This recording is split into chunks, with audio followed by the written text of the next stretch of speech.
Hello friends, मैं उनेश गुप्ता। फिर से स्वागत है आपका मेरे YouTube channel the CGPSC coach में। निश्चित तौर पर अभी लाइव क्लासेस के माध्यम से हम आपको काफ़ी हेल्प करने का प्रयास कर रहे हैं और रोज़ मंडे से सैटरडे 3:30 बजे से 6 बजे तक 2 लाइव क्लासेस आपको हमारी देखने को अभी मिल रही है और जो अभी लगातार 15 फरवरी तक मिलती रहेगी, जिसमें छत्तीसगढ़ की अर्थव्यवस्था, संविधान वगैरह सारी चीज़ें आपको पढ़ने को मिलेंगी। लेकिन ये जो वीडियो मैं अपलोड कर रहा हूँ, इसके पीछे थोड़ा सा कारण कुछ और है।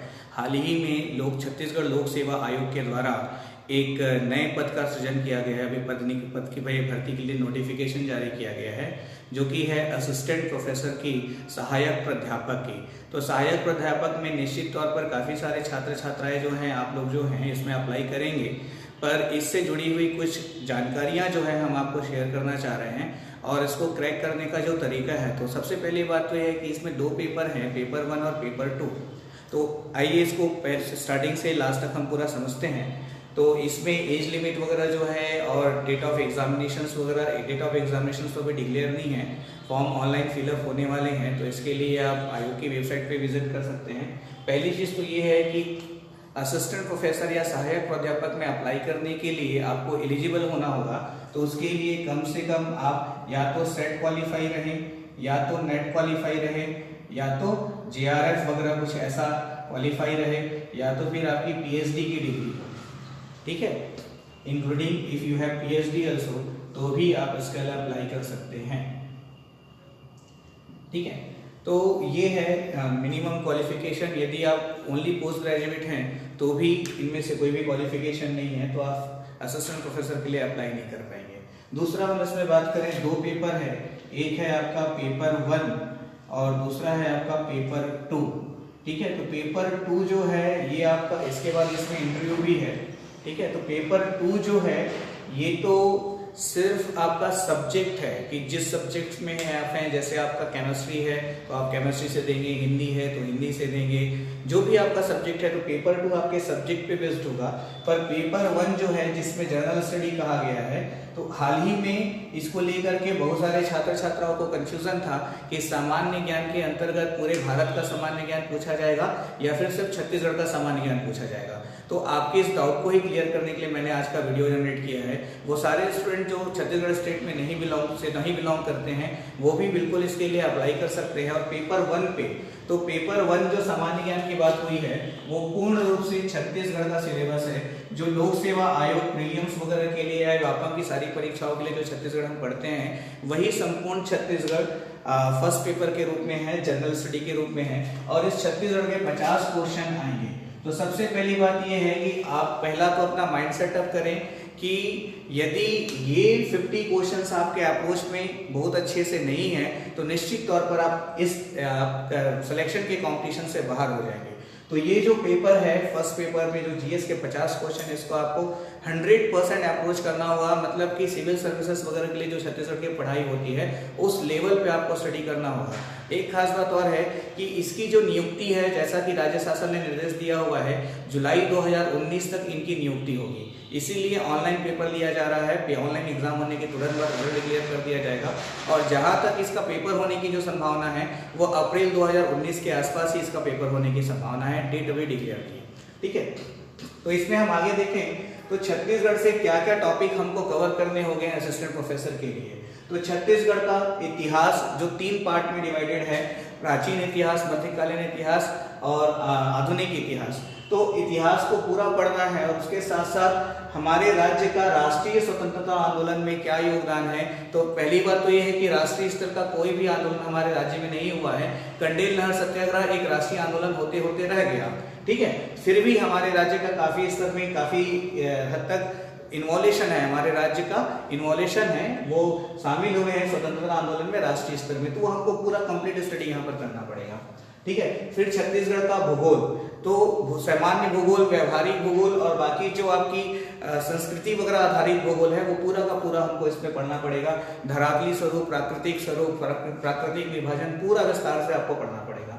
खनिज संसाधन को छत्तीसगढ़ में जो खनिज की उपलब्धता है उसको राज्य में उत्पादन के आधार पर, मूल्य के आधार पर और भारत के संदर्भ में राज्य की स्थिति, उत्पादन और मूल्य के आधार पर पूरा विस्तार से आपको खनिज संसाधन को पढ़ना पड़ेगा।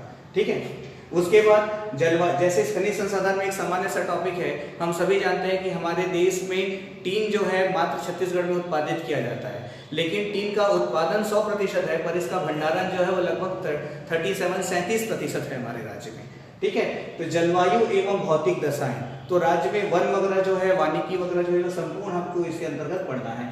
राज्य का साहित्य, छत्तीसगढ़ का साहित्य, संगीत, नृत्य, कला एवं संस्कृति, तो भारत के कॉन्सेप्ट में जैसे स्टडी की जाती है वैसे राज्य के कॉन्सेप्ट में इसको पूरा डिटेल में पढ़ना होगा। छत्तीसगढ़ की जनजातियां, जनजाति अपने आप में एक ऐसा अप्रोचिव एरिया है जिसको बहुत अच्छे से कर पाना, मतलब ये दो ही तरह से पॉसिबल है, या तो इसकी एक परफेक्ट बुक आपके हाथ में लगे, या तो एक अच्छा शिक्षक जो है अपने नोट्स और क्लासेस के माध्यम से आपको इसको डिटेल में बताए। छत्तीसगढ़ की बोली, तीज एवं त्यौहार, जितने भी त्यौहार हमारे राज्य में मनाए जाते हैं वो सभी। छत्तीसगढ़ की अर्थव्यवस्था के लिए आपको वर्ष 2017-18 का आर्थिक सर्वेक्षण पढ़ना है। ठीक है। और इसकी तो अभी लाइव क्लासेस हम प्रोवाइड ही कर रहे हैं, जो हो ही रही है। वन एवं कृषि, छत्तीसगढ़ का प्रशासनिक ढांचा या फिर छत्तीसगढ़ का प्रशासन, तो प्रशासन के संदर्भ में आपको संविधान का जो भाग 6 है, जहां पर राज्य के बारे में बताया गया है और राज्य का जो प्रशासन बताया गया है, वो भी हमको पूरा इसमें पढ़ना है। स्थानीय स्वशासन एवं पंचायती राज, तो अभी लाइव क्लासेस के माध्यम से भी इसी कुछ क्लासेस आपको प्रोवाइड की जाएंगी, पर स्थानीय ग्राम पंचायत की संरचना से लेकर प्रशासन से जुड़े हुए संपूर्ण सिद्धांत, अधिनियम, कानून और प्रक्रिया, वैसे ही स्थानीय स्वशासन से जुड़े हुए संपूर्ण सिद्धांत, नियम एवं प्रक्रिया पूरा विस्तार से। और छत्तीसगढ़ में शिक्षा, स्वास्थ्य एवं समसामयिकी घटनाएं, तो ये जो संपूर्ण चीजें हैं, जितना टॉपिक हमने डिस्कस किया है, ये पूरा डिटेल में और आपको उस पॉइंट ऑफ व्यू से पढ़ना होगा जिस पॉइंट ऑफ व्यू से आने वाली परीक्षा है। मान लो आपको ये जानना है कि छत्तीसगढ़ असिस्टेंट प्रोफेसर में किस तरह के 50 प्रश्न आएंगे, तो आपको बेहतर एक एग्जाम्पल मैं देना चाहूंगा। आप ACF है ना भाई, राज्य शासन लोक सेवा आयोग के द्वारा ACF की परीक्षा ली गई थी 25 मार्च 2018 को, और आपका जो 2017 CGPSC प्री है, इसका जो क्वेश्चन पेपर है, ठीक है, तो यदि आपके पास ये क्वेश्चन पेपर नहीं है तो आप व्हाट्सएप के माध्यम से PDF फॉर्म में हमसे ये क्वेश्चन पेपर कलेक्ट कर सकते हैं, और दोनों ही पेपर में 50-50 क्वेश्चन छत्तीसगढ़ के पूछे गए हैं। तो बिल्कुल इन्हीं पेपर्स को आइडियल मानते हुए आप इन 50 क्वेश्चन का प्रिपरेशन कीजिए, और बहुत अच्छी तैयारी हुई तो निश्चित तौर पर इसमें 45 क्वेश्चन अप्रोच किया जा सकता है, और यदि आप 35 से 45 क्वेश्चन यहाँ पर अप्रोच कर लेते हैं तो निश्चित तौर पर सहायक प्राध्यापक में आपका सिलेक्शन हो जाएगा। और एक अन्य महत्वपूर्ण बात जो है, अभी तक हम सिर्फ दोपहर को 3 बजे क्लास रन कर रहे थे, क्योंकि AP में भर्ती होने वाली है, तो AP की में जो भर्ती हो रही है उसको ध्यान में लेते हुए कल मतलब कि 21 जनवरी से सुबह 10 बजे, मॉर्निंग 10 बजे और इवनिंग 3 बजे, ये 2 क्लासेस अभी प्रेजेंटली हमारी चलेगी, जो कि पूरा का पूरा छत्तीसगढ़ पे बेस्ड होगा। तो जो भी स्टूडेंट आप असिस्टेंट प्रोफेसर के लिए अप्लाई कर रहे हैं और आप डिटेल में छत्तीसगढ़ पढ़ना चाहते हैं, तो निश्चित तौर पर मॉर्निंग या इवनिंग बैच में आपको ज्वाइन करना चाहिए, क्योंकि ऑनलाइन और ऑफलाइन क्लासेस और जो स्टडी मटेरियल है उसमें काफ़ी डिफरेंसेस होते हैं। हालांकि हम अपने तरफ से बेहतर प्रयास कर रहे हैं कि ऑनलाइन के माध्यम से भी आपको अच्छी सुविधा प्रदान की जा सके। तो आप में से जो भी इसमें इंटरेस्टेड होंगे, निश्चित तौर पर कल सुबह 10 बजे से और शाम को 3 बजे से हमारी रेगुलर क्लासेस ज्वाइन कर सकते हैं। ठीक है, तो आइए इसकी अच्छे से तैयारी कीजिए, और कोई भी डाउट है, कोई दिक्कत है तो you can contact me, you can call me. Thank you very much.